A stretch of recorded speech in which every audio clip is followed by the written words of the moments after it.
Hello friends, welcome to three born talkies. आज जो movie के बारे में मैं बताने जा रही हूँ उसका नाम है रिडीमिंग लव।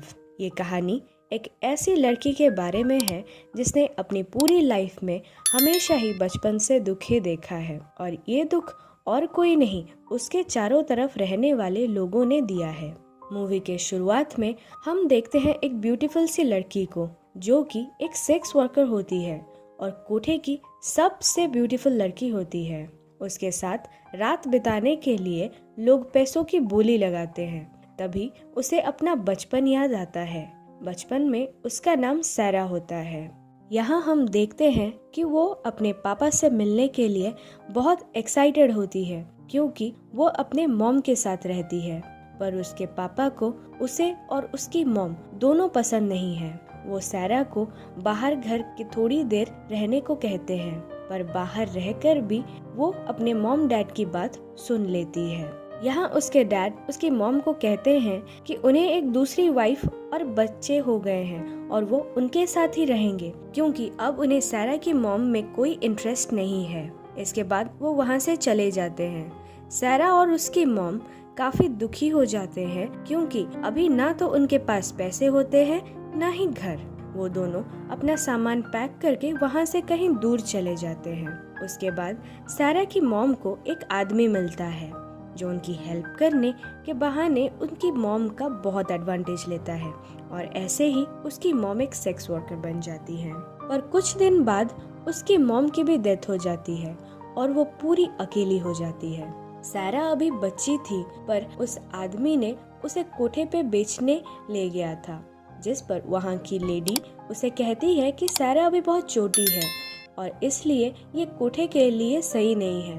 फिर वो सैरा को वहाँ के ओनर के पास ले जाता है जिसका नाम ड्यूक होता है। वो सैरा को रख लेता है और सैरा के सामने उस आदमी को मार देता है।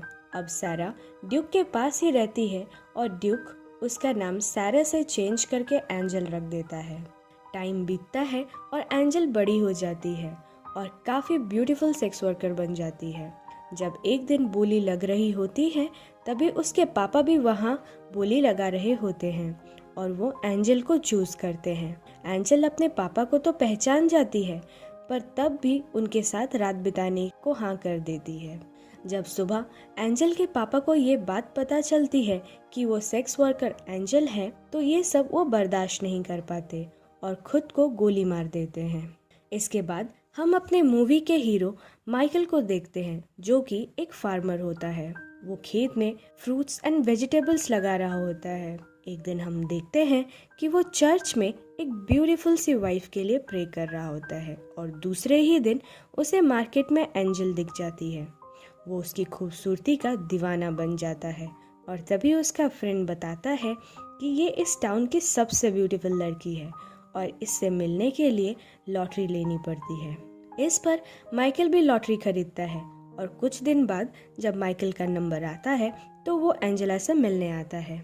मिलते ही वो उसकी ब्यूटी से सम्मोहित हो जाता है और उसे शादी करने को पूछ लेता है। ये सुनकर एंजल माइकल को वहाँ से भगा देती है, पर बार बार माइकल लॉटरी खरीदकर उससे मिलने आता है और उसे बार बार प्रपोज करता है क्योंकि अब वो कहता है कि वो उसके प्यार में गिर चुका है। वहीं एक दिन हम देखते हैं कि मौका पाकर एंजल कोठे की एक लेडी की हेल्प से वहाँ से भाग जाती है और कैलिफोर्निया के शिप पे चढ़ जाती है। वहाँ कुछ लेडीज उसकी मासूमियत देखकर उसे फिर से शिप में अमीर लोगों के साथ सोकर पैसे कमाने को कहते हैं। वो पैसे तो कमा लेती है, पर शिप की लेडीज उसे मार पीट कर उसके सारे पैसे ले जाती हैं। थक हार कर वो अपना गुजारा करने के लिए कैलिफोर्निया में भी एक सेक्स वर्कर बन जाती है। वहाँ पर एक लेडी होती है जो कि एक दिन उदास हुई एंजेला को पूछती है कि क्या हुआ, क्यों इतनी उदास हो। तभी एंजल बोलती है कि उसे वहाँ से जाना है, क्या वो लेडी उसकी हेल्प करेगी। तभी वो लेडी गुस्सा हो जाती है और उसे थ्रेटन करती है और बताती है कि एक बार जो यहाँ आ जाता है वो यहाँ से कभी नहीं जा सकता। फिर हम देखते हैं कि कुछ दिन बाद वहाँ माइकल आ जाता है और काफी पैसे देकर वहाँ से एंजल को अपने घर ले जाता है। फिर उसे शादी के लिए पूछता है। वो उसका बहुत ख्याल रखता है और फिर उसे शादी के लिए भी पूछता है क्योंकि अब वो बहुत ही क्लोज आ चुके होते हैं और एंजल हाँ भी कर देती है।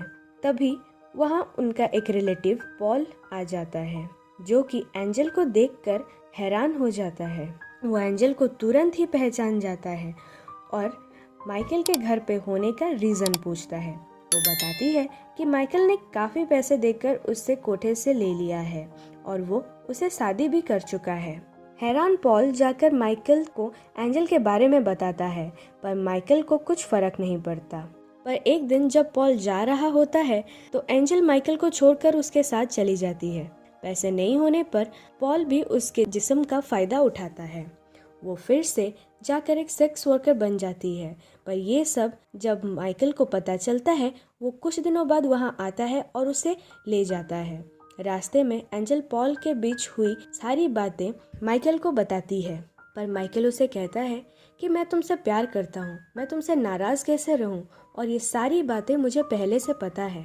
इस पर एंजल को भी उस पर प्यार आता है और यहाँ भी इनकी छोटी सी लव स्टोरी शुरू हो जाती है। फिर एक दिन उनके घर के पास एक गाड़ी खराब हो जाती है, जिसमें एक माँ बेटी होते हैं, जहाँ नादिया और एंजल की दोस्ती हो जाती है। फिर हम देखते हैं कि नादिया और उसकी बेटी माइकल के साथ उसके घर पे ही रुकते हैं। एक बार जब एंजल और माइकल खेत में काम कर रहे होते हैं, तभी एंजल माइकल से नादिया से शादी करने को बोलती है, क्योंकि एंजल कभी माँ नहीं बन पाएगी और माइकल को बच्चे बहुत पसंद हैं। माइकल उसे डायरेक्टली मना कर देता है। फिर हम देखते हैं कि एंजल नादिया के लिए एक लेटर और अपना रिंग छोड़कर जाती है, जहाँ लिखा होता है कि नादिया माइकल से शादी कर ले। एंजल वहाँ से आकर अब एक रेस्टोरेंट में काम करती है, जहाँ ड्यूक आ जाता है और उसे अपने साथ फिर से कोठे पे ले जाता है, जहाँ वो दो छोटी छोटी लड़कियों को देखती है और उसे देखते ही उसे अपने बचपन की बातें याद आ जाती है। एक टाइम पाकर वो उन दोनों बच्चों को लेकर वहाँ से भाग जाती है। कोठे से भागकर वो फिर से रेस्टोरेंट में काम करती है, जहाँ उससे मिलने पॉल आता है। पिछले सारी गलतियों की माफ़ी मांगता है और उसे वापस आने को बोलता है। एंजल उससे नादिया और माइकल के बारे में पूछती है, तो पॉल बताता है कि नादिया तो उसकी वाइफ है और अब भी माइकल उसका वेट कर रहा है। इस पर एंजल बोलती है कि वो यहाँ एक नई लाइफ शुरू कर चुकी है और वो यहाँ खुश है, वो वापस नहीं आना चाहती। पॉल घर आ जाता है और नादिया को बताता है एंजल वापस ही नहीं आना चाहती। कुछ दिन यूं ही बीत जाते हैं और हम माइकल को अपने खेत में काम करता हुआ देख रहे होते हैं। तभी वहाँ एंजल आ जाती है। वो अपने प्यार को रियलाइज करती है और उसका पास्ट भूलकर वो फिर से सैरा बन जाती है और माइकल और वो फिर से एक साथ हो जाते हैं।